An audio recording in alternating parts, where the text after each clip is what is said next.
Assalamualaikum warahmatullahi wabarakatuh. Hi, I'm Helena Yumiarti from English Education Department Unisula. Today, I will answer the question of teaching study method test. Number one is the differences between DM and GTM. So, direct method and grammar translation method are the two oldest for teaching foreign language. Grammar translation method first appeared in the 18th century and was originally used for teaching words like Greek, Latin, then fell in teaching communication skill. After that, direct method was built with the attempt to overcome the weakness of the grammar translator. As a result of that, there are many differences in the principle of these two methods, which will be summarized into several following. The first and most difference between the direct method and the grammar translation method is the goals of the teacher using them.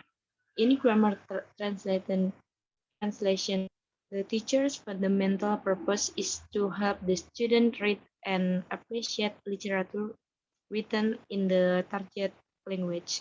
To be able to do this, have to learn a lot about the grammar rules and vocabularies. In the contrary, the teacher who use the direct method intend the student how to communicate in the target language. The second important difference between DM and GTM is the gap between language and to be taught. The student first learn in their mother tongue and then to translate their talk into English, which may become the hinder the process of learning English language. On in DM, there is a direct link between the language and talk. Mother tongue of the student are not getting the way of learning English language. Next.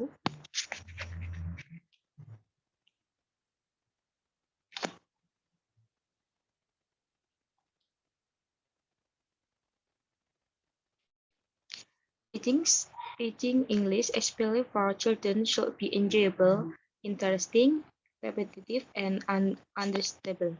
In doing so, there should be a method teaching English to them. One of the alternative methods that can be applied in the classroom is the so-called total physical response. This method tries to introduce some language skill or component in an action in which a teacher serves three roles: an order taker, a model provider, and action monitor, in which learners serve as model and action performs until they feel ready to speak out. To teach young children English way of transportation, I will prepare my teaching with choose the vocabulary about transportation to be told, gather any tools, props, or picture needed to the meaning of words. Say new vocabulary to students. While doing this, use gesture, facial expression, prop, or body movement to illustrate the meaning of the word. All students imitate the same gesture, facial expression, use of prop or body movement modeled by the teacher and student volunteer. Ask them to say the word as the next word or press using the same method. Review and practice words with students several times to ensure learning. Recycle words regularly to students don't forget old words. And then I will implement this TPR method in the following way. Number one is I, as a teacher, take an action, both demonstrating and saying vocabulary. Be prepared to execute, use gesture, facial expression, and prop if necessary. Number two is invite students to repeat the action, and then repeat one more time. Write the prop or phrase on the blackboard, and then the last is repeat with other prop and return regularly throughout the semester to tension. And then next, number three.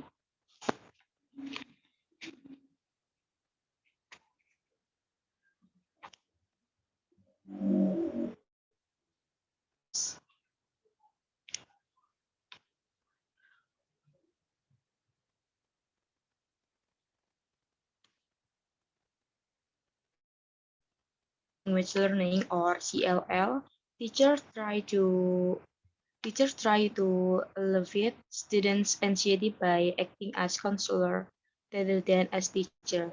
Why setting students' anxiety considered to be very important in language learning. So, community language learning or CLL is an approach in which students work together to develop what aspect of a language they would like to learn. The teacher acts as a counselor and a paraphraser, while the learner acts as a collaborator, although sometimes this role can be changed. The basic principle of the methodology is to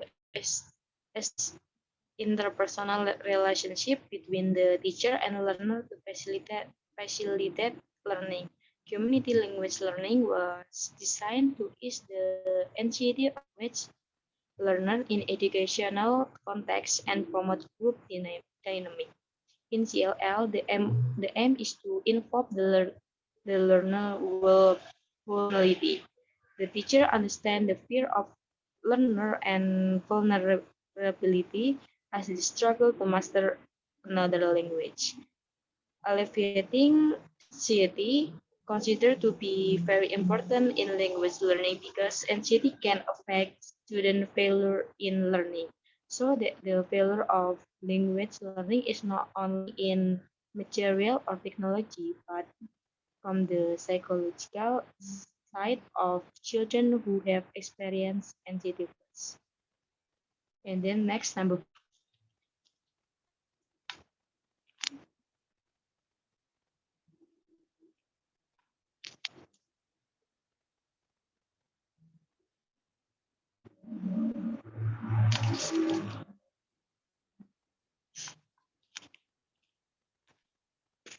Okay, number 4, part A. In my opinion, student native is a valuable academic resource tool for English language learner. It means that when teacher incorporates student native language into classroom instruction, students increase metalinguistic awareness.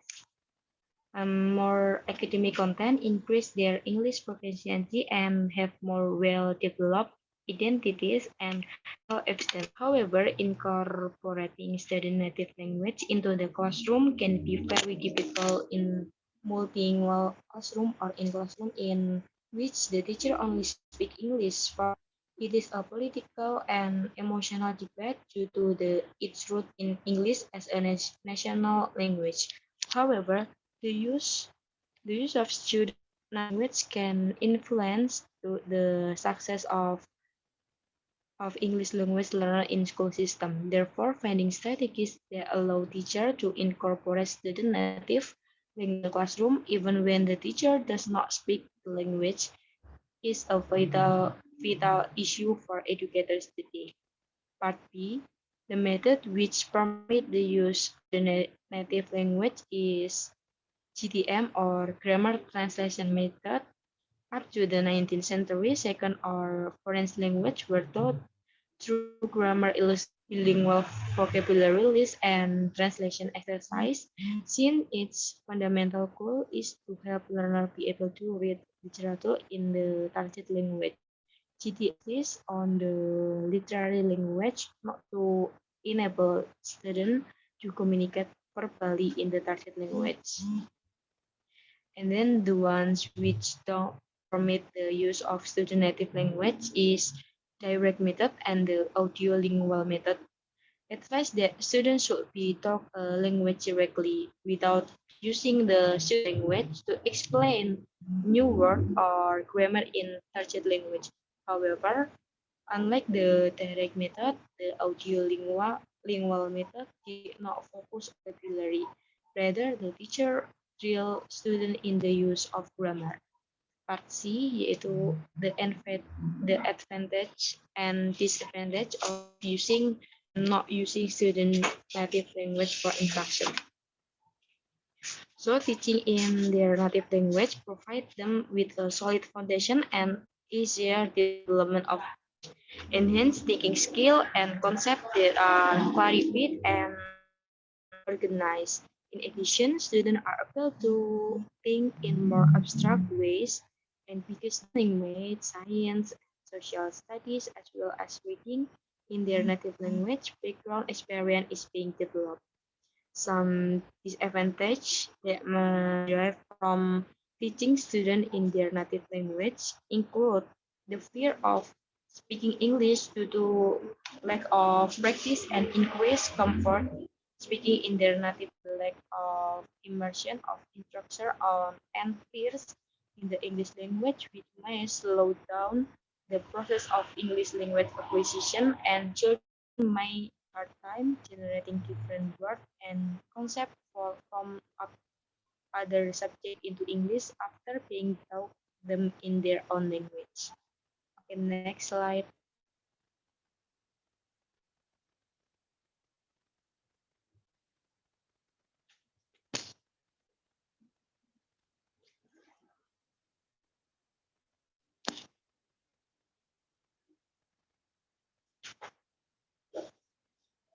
Okay, number 5 is to support the implementation of ELT used in teaching speaking. The teacher provides the student with communication activities. The teacher fill out the classroom activities with role play activity or collect information that condition the classroom in certain situations, such as interview their friends or find out the problem the other or magazine. Teacher try to provide various material for the students learning such a handbook, module, and or LKS. In addition, the teacher also provides a performance of speaking activities in individual or group. On the other hand, the teacher provides the student with peer or self-assessment. The teacher guides the student from what the student thinks about their peers' performs. In addition, self-assessment provided by the teacher usually in form of question the student by asking them student need to answer. So the implementation of CLT approach in teaching speaking was carried out very well by both the teacher and the students. Okay, next number 6.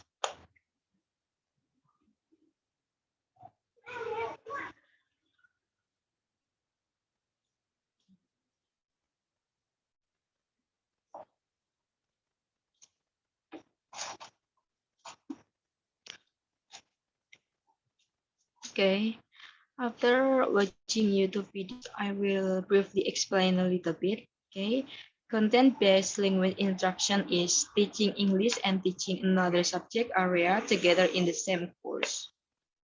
A lot different subject areas that can be taught in English. So content-based reading, Snow in 2014 gave a formal definition of content instruction. Content-based instruction is the integration of language teaching aims with content instruction. And then model of CPI according to Pinton and Snow is shelter instruction, teacher support, student in a class. These models commonly used in English-speaking countries that have no nothing, either a separate class or a pull-out program. For example, is primary school in US. And the number 2 is them-based instruction. English focus on a specific idea. This model found in a English language course contain reading, listening material, and other content about selected them. For example, is secondary school in Japan.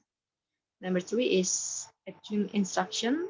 Two teachers work together, one on content and one on language. This is often is uniting. So you have one teacher who's focusing on the content part and another teacher who's focusing in the language part. Example, university in New Zealand. The next types of content CPI. Number 1 is content and language integrated learning. So this type commonly in primary and secondary school. Primary content, language process and take place indirectly. Example, high school in Spain. Number 2 is English as a medium of instruction. university level and focus on content that is delivered in second language. For example, is university in Saudi Arabia. And then there are CPI, CLL, and EMI have the same goal. Number one is construct knowledge and develop understanding about the topic and learning path. So the ideas were learning about the subject were attending the subject at the same time. Number two is use language meaningfully and purposefully. Number three is learn about language in context through language. Okay, next.